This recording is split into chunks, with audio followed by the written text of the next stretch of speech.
You've asked the You're question. out of line. Let him answer Actually, the I question. haven't, and don't tell me I'm out of line. You are out of line. Don't tell me I'm out of line. Well, you frame. Don't tell me. I'm making a statement. You frame the statement You need like to a shut tough your guy. mouth Yeah. because you don't know You're what gonna you're tell me to talking shut my about. mouth? Yes, Yeah. I did. Hold it. Yeah. Hold it. Tough did. guy. I'm not Senator, afraid of physical. Senator, You don't have hold to be, it. but don't sit there. Ooh, Senator Sanders was hitting the gavel. I'm gonna hold it. And you got the union leader basically saying, baby, we can take this to the streets if you want to. Listen, Senator Mullins, let me give you some advice here, dude. Do not tell a grown man to shut up, okay? That's number 1, 2, 3, 4, and 5 on the list, sir. That you need to understand, that you don't tell grown folks to shut up. You ain't nobody's daddy in there, not in there. So the union leader did exactly what he needed to do. Now we're gonna break this down in a moment, but we need you to take a look, Max. You and I, we're gonna look at this together. Take a look at this. Hold greedy CEOs That's like yourself not- accountable. You're calling me a greedy CEO. Oh yeah, you are. You want to attack my salary? I'll attack yours. What did you make? What did you make when you owned your company? When I made my company, I kept my salary down at about $50,000 a year because I invested every penny into it. Okay, all right. You mean you hid money? No, I didn't hide. Oh, hold on a second. Okay, go. He said that's out of line. You frame your opening statement. Hold on. That's the. You frame your opening statement saying you're a tough Senator, guy. continue. This- Senator, please This is continue your behavior, statements. but sir, this is a. Oh yeah, Max and I, we watching that with y'all. I mean, it was hot in there, Max. I'm still feeling the heat right now. No, I love it. I mean, you can tell how long it's been since Republicans have faced someone actually willing to fight for unions, that when they put someone on the stand there and ask them questions that are disrespectful, insulting, lies, they don't expect to get pushback. And this was great to see. I mean, we need more people willing to fight that hard for union protections everywhere.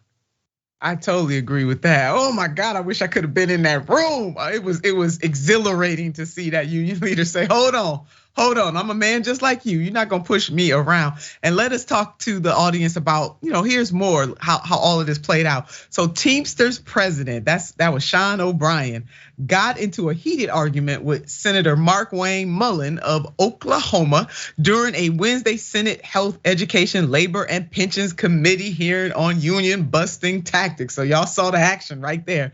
And Teamster President O'Brien was having none of the disrespect that he was getting from Senator Mullins, and he let him know right in real time. Kind of like how my mama dealt with her children when we were out of line. Oh, she said, oh no, I'm gonna get you right where you did it. We ain't gonna wait till you get home. You about to get it right here, right now. And that is what the Teamsters president did right then and there. He wasn't having any of it. So O'Brien told Mullins he was out of line after the GOP senator said that the union leader was, quote, sucking the paycheck, end quote, out of workers to earn his salary, which was roughly about $193,000 in 2019. And then this. Don't tell me I'm out of line. That was Senator Mullins responded. You need to shut your mouth. Now, those fighting words, right?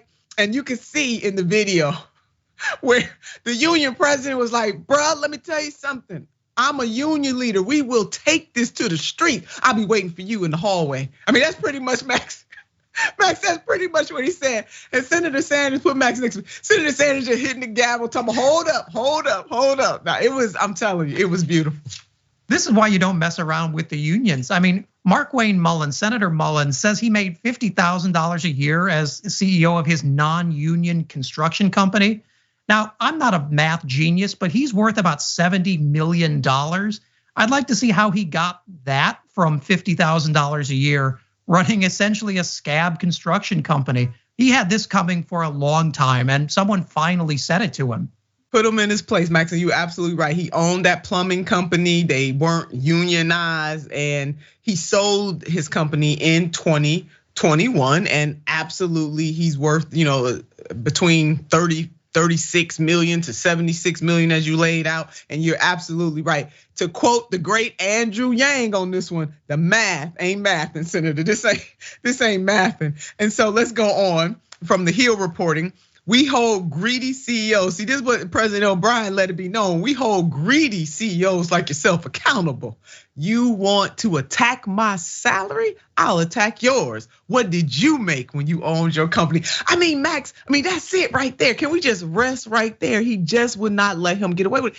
And one of the things that kind of struck me, and I would love to hear your thoughts on this, sharing your thoughts with myself and our audience, is that it's always curious how people who make that kind of money want people like Union President O'Brien and others to live on a little or nothing, that they see it as an affront if working class people are making enough money to indeed live a good life. Oh yeah, they make tens of millions of dollars as Mullin did, and then they try to hide it. How much do you make is a pretty easy question for any working class person. It's only when you've got about $70 million that it suddenly becomes a really tough question to give a straight answer to. But the reality is, these unions are fighting this kind of thing. There's Markwayne Mullins in every state in the country. That's right. Unfortunately, the Democrats are not standing behind unions like they should to make sure that those people don't get the last word on what working families can do for a living wage. That's it, cannot get the last word. And the key phrase there, Max, is living wage. And what might be a living wage in one state might not necessarily be a living wage in another state. I'm in the Midwest, I am in the great state of Ohio. Our cost of living is relatively compared to an Illinois, especially if you're living in Chicago, or compared to a Los Angeles in California or Seattle, Washington.